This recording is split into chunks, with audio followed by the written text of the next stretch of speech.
নমস্কার, এসএসসিএন খবরে আপনাদের স্বাগত। আপনাদের সাথে আমি অন্তরা। বিস্তারিত খবরে যাওয়ার আগে শুরুতেই হেডলাইন্স।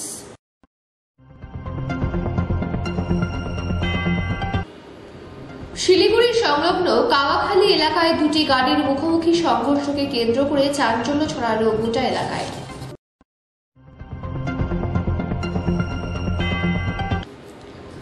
দুই অবৈধ মদ বিক্রেতাকে গ্রেফতার করল ময়নাগুড়ি থানার পুলিশ।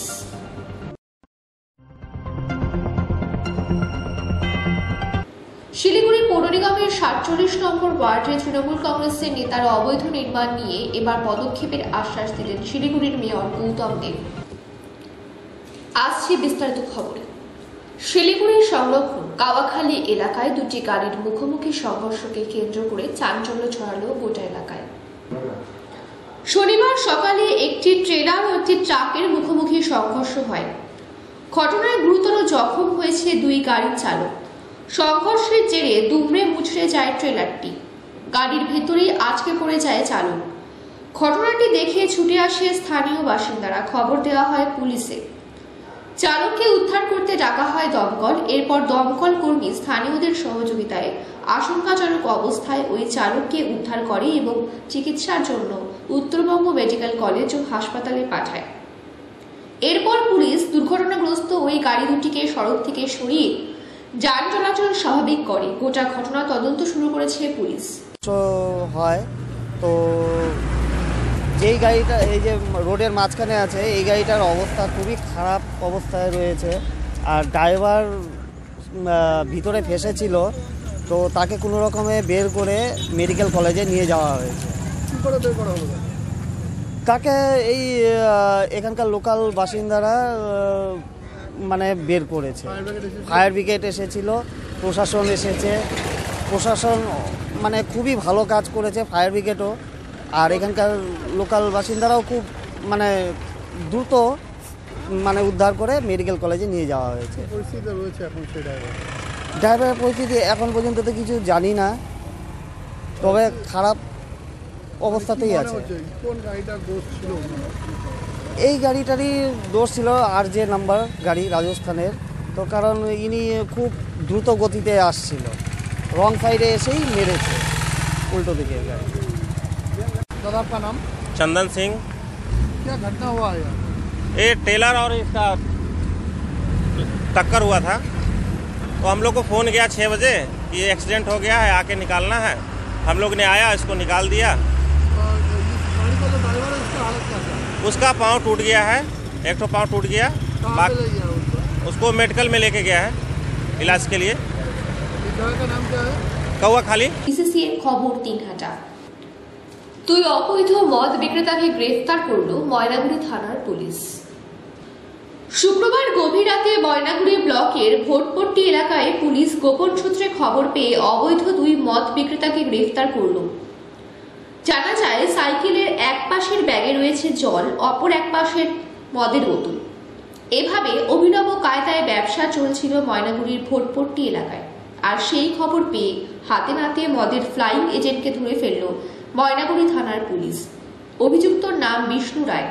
অপরদিকে স্টেশনারি দোকানের ভেতর মদ মজুত রেখে চলছিল ব্যবসা।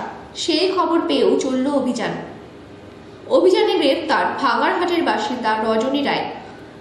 ময়নাগুড়ি নতুন বাজারে পুলিশের লাগাতার টহলে অবৈধ মদের কারবার বন্ধ হয়ে গিয়েছে।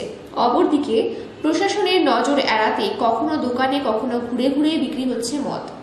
ময়নাগুড়ি থানার আইসি সুবল ঘোষ জানান, তিনি এই থানার দায়িত্বভার গ্রহণ করার পর থেকেই মদ ও জুয়ার বিরুদ্ধে অভিযান চালানো হচ্ছে। সেই সঙ্গে তিনি আরো বলেন, এইসব জিনিস যে কোনোভাবেই বরদাস্ত করা হবে না। যদি তারা এইসব জিনিস বন্ধ না করেন, তাহলে আগামী দিনে তাদের বিরুদ্ধে আইন অনুযায়ী ব্যবস্থা নেওয়া হবে। মদ এবং জুয়ার বিরুদ্ধে লাগাতার অভিযান চলবে। এসএসসিএন খবর 3ঘাটা। শিলিগুড়ি পৌর নিগমের ৪৭ নম্বর ওয়ার্ডের তৃণমূল কংগ্রেসের নেতার অবৈধ নির্মাণ নিয়ে এবার পদক্ষেপের আশ্বাস দিলেন শিলিগুড়ির মেয়র গৌতম দেব। শনিবার টক টু মেয়র অনুষ্ঠানের পর সাংবাদিকদের মুখোমুখি হয়ে তিনি সাফ জানিয়ে দেন, অবৈধ নির্মাণ হলে সে যে দলেরই হোক না কেন অবশ্যই পদক্ষেপ করা হবে। প্রসঙ্গত শুক্রবার 47 নম্বর ওয়ার্ডের সৌমিত্র দেবনাথ নামে স্থানীয় একটি তৃণমূল কংগ্রেসের নেতার অবৈধ নির্মাণ ভাঙতে চায় পুরকর্মীরা। নির্মাণ ভাঙতে গেলে স্থানীয় তৃণমূল কংগ্রেসের কর্মীদের বাধার মুখে পড়তে হয় পুরকর্মীদের, ফলে অবৈধ নির্মাণ না ভেঙেই ফিরে আসতে হয়েছিল তাদের। নির্মাণ ভাঙা থেকে আটকাতে বাড়ির নিচে তৎক্ষণাৎ তৃণমূল কংগ্রেসের ভোট কার্যালয়ে পরিণত করা হয়। এই বিষয়টি নিয়ে মেয়রের কাছে জানতে চাওয়া হলে তিনি সাফ জানিয়ে দেন, তৃণমূল কংগ্রেস হোক আর যেই রাজনৈতিক দলই হোক না কেন, অবৈধ নির্মাণ হলে তার বিরুদ্ধে নিশ্চিতভাবে পদক্ষেপ করা হবে। স্টেশন থাকাকালীন টপ টু চেয়ারম্যান 3টে করেছিলাম, সব মিলে 70টা হলো। একটা দুটো পুরকর্মীদের ঠিক গাফিলতি নয়, অনেক টেকনিক্যালিটিস থাকে, অনেক আইনি প্রক্রিয়া থাকে, নানা রকম বিষয় থাকে। তার জন্য কোনো সময় হয়তো একটু দেরি হয়। কিন্তু একটা জিনিস আপনারা আজকে লক্ষ্য করেছেন কিনা আমি জানি না, আজকে আসাম থেকে এক ভদ্রলোক এই টক টু মেয়রের সুবিধা নিলেন। উনি ব্যাংকিং কনফেডারেশনের জেনারেল সেক্রেটারি, উনি কর্মসূত্রে এবং ওনার এই ব্যস্ততার জন্য বিভিন্ন জায়গায় থাকে, ওনার বাড়ি এখানে। তো ওকে আমাদের লোকেরা এখন কথা বলে ওবিপাস সিস্টেম যে করেছি, ওর কাছে ডকুমেন্টস থাকলেও আসাম থেকেই করতে পারবে। এটা একটা খুব গুরুত্বপূর্ণ। তারপর পতিরাম থেকে এসছে মাটিগাড়ার ওই সংযোগকারী রাস্তাটা গ্রামের থেকে, রাজগঞ্জ থেকে আসছে ফোন। এটা কর্পোরেশনের বাইরে ব্যাপারটা ছড়িয়ে যাচ্ছে এবং আমরা ফোনগুলো নিচ্ছি, জুরিডিকশনের বাইরে হলো। ইভেন একবার বাঘমুন্ডি থেকেও এসেছিল পুরুলিয়া, সেখানে আমি প্রশাসনকে যা বলেছিলাম কাজটা হয়েও গেছিলো, এরকম আছে। তারপর এক ভদ্রমহিলা বললেন 16 বছরের রাস্তা তাদের ব্লক হয়েছিল, টক টু মেয়র করার পর সেটা ক্লিয়ার হয়েছে। উনি মেসেজের মধ্যে দিয়েছিলেন এবং আজকে ফোনেও ধন্যবাদ জানালেন। সেগুলোও আছে, সব মিলে এই কাজগুলো আমরা করছি এবং টক টু মেয়রের রিপোর্ট কার্ড তো আমরা 22 তারিখে দেব। তখন দেখতে পাবেন যে কত পার্সেন্ট আমরা করতে পেরেছি। কিছু আমরা পারছি না, পারিবারিক সমস্যা আছে, কিছু আইনি জটিলতা আছে, কিছু বেআইনি নির্মাণ আছে। বেআইনি নির্মাণ এমন একটা প্রবণতা এর আগে কোনোদিন এগুলো কেউ দেখেনি এবং কটা বাড়িতে অ্যাকশান নিয়েছে তার সমস্ত রেকর্ড তো কর্পোরেশন আছে। আমি প্রেস মিডিয়া বন্ধুদের বলবো যে এগুলো একটু দেখা উচিত, যে আগে কতগুলো ফুটপাতে ওরা ব্যবস্থা নিয়েছে, কতগুলো রাস্তাগুলো যে দখল হয়ে গেল সেগুলোতে ব্যবস্থা নিল, নদী দখল হয়ে গেল কী করলো, আর বেআইনি নির্মাণে তারা কি ব্যবস্থা নিল, আর এখন এই 2 বছরে আমরা কটা ব্যবস্থা নিয়েছি। একটা কম্পারেটিভ স্টাডি করলে হয়। এটা আমি একটা ডিটেল, এটা বইয়ের মধ্যে না দিয়ে আমি একটা ডিটেল দিয়ে দেবো, কিন্তু আমি কোনো এক্সকিউজ দিচ্ছি না যে আগে হয়নি দেখে এখন হবে না, এটা ব্যাপারটা তা নয়। ব্যাপারটা হচ্ছে যে এই যে একটা মনোভাব তৈরি হয়ে গেছে, এই মনোভাবটাকে পরিবর্তন করতে চাই এবং এটা বুঝতে পারছেন যে মানুষের আস্থাটা বাড়ছে। তার জন্য সিপিএমের ওয়ার্ড কমিটিতে যে দায়িত্বে আছে সেও মানে ফোন করছে। সেটা বুঝতে পারছি যে আমরা নিরপেক্ষভাবে নিরপেক্ষ কাজটা আমরা করছি। এটা মানুষের কাছে এই কনফিডেন্সটা আমরা গ্রো করতে চাই। ইসিসি এর খবর দিনহাটা। গ্যাস পাইপ লিক করে মুদির দোকানদার দুলাল মিয়ার বাড়িতে ভয়াবহ অগ্নিকাণ্ড। ক্ষতির পরিমাণ নগদ প্রায় 30,000 টাকা সহ 2 লক্ষ টাকা, সোনা গহনা, প্রয়োজনীয় নথিপত্র সহ সমস্ত কিছুই আগুনে পুড়ে ভস্মীভূত। শুক্রবার রাতে এনায়তপুর বাজার পাড়া এলাকায় এই অগ্নিকাণ্ডের ঘটনাটি ঘটেছে। পরিবারের পক্ষ থেকে আর্থিক সহায়তার আবেদন জানানো হয়েছে। আগুনটা ধরলো, আমরাও বুঝতে পারিনি। তার মধ্যে টাকা ছিল প্রায় 30,000 টাকার মতন, সোনা গয়না ছিল, কাগজপত্র ছিল, ডকুমেন্টস ছিল, বিছনা, খাট, পাটি, হাবি জাবি, বাড়াসূত্র ছিল, সব পুড়ে ছাই হয়ে গেছে। ডকুমেন্টস সব পুড়ে ছাই হয়ে গেছে। সব মিলিয়ে কত টাকা হতে পারে? মিনিমাম 2 থেকে 2.5 লাখের উপরে হবে। আচ্ছা, সব পুড়ে ছাই? দোকানেরও মালটাল সব পুড়ে গেছে। আচ্ছা, কিছু বাঁচেনি? না, কিছু বাঁচেনি। আচ্ছা, কি চাইছেন? সরকার থেকে আমরা দাবি চাইছি যে আমাদের কিছু সাহায্য করুক। আপনার নাম? এমডি রাজ্জাক হোসেন। গ্যাস রান্নাতে করছিল, হ্যাঁ। গ্যাস পাইপ লিক হয়ে গেল, হ্যাঁ, আগুন ধরে লেগেছে। আচ্ছা। কি কি ক্ষতি হয়েছে?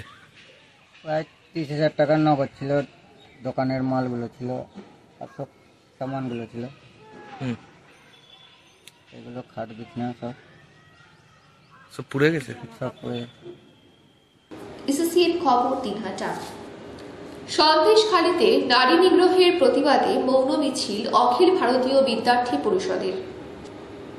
এদিন দক্ষিণ দিনাজপুর জেলা এবিভিপির সদস্যরা বালুরঘাট শহরে মুখে কালো কাপড় বেঁধে মৌন মিছিল করে।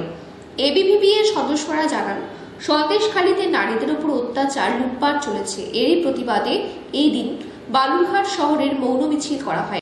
জানেন, বিগত কয়েক বছর ধরে শেখ শাহজাহান ও তার অনুচর উত্তম সর্দার ও শিবু হাসদার নেতৃত্বে ও বর্তমান সরকারের প্রত্যক্ষ মদতে তৃণমূল কংগ্রেস সন্দেশখালী সহ রাজ্যের বিভিন্ন জায়গায় যে নারী নিগ্রহের ঘটনা, এছাড়াও লুটপাট, হিন্দুদের বাড়িতে জমি দখল সেগুলো করছিল, তার প্রতিবাদে এবং মহিলাদের উপর যে অত্যাচার হয়েছে তারই প্রতিবাদে আমাদের আজকের এই মৌন মিছিল।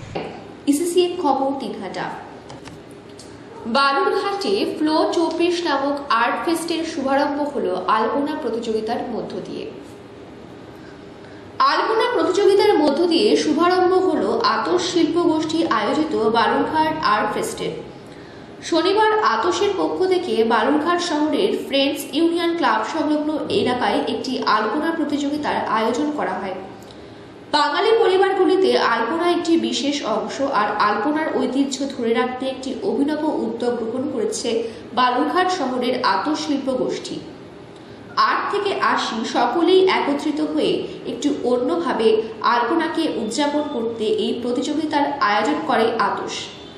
গ্রাম বাংলার ঘরের শিল্পকে সকলের সামনে তুলে ধরার লক্ষ্যে এই কর্মসূচি গ্রহণ করা হয়। নবীন ও প্রবীণ প্রজন্মের এক মেলবন্ধন সৃষ্টি করার উদ্দেশ্য নিয়ে এদিন এই প্রতিযোগিতার আয়োজন করে আতশ শিল্প গোষ্ঠী। এসএসসিএন খবর দিনহাটা। এসএসসিএন খবর এখনকার মতন এ পর্যন্তই। আপনারা দেখুন এসএসসিএন খবর সবার মাঝে সবার সাথে।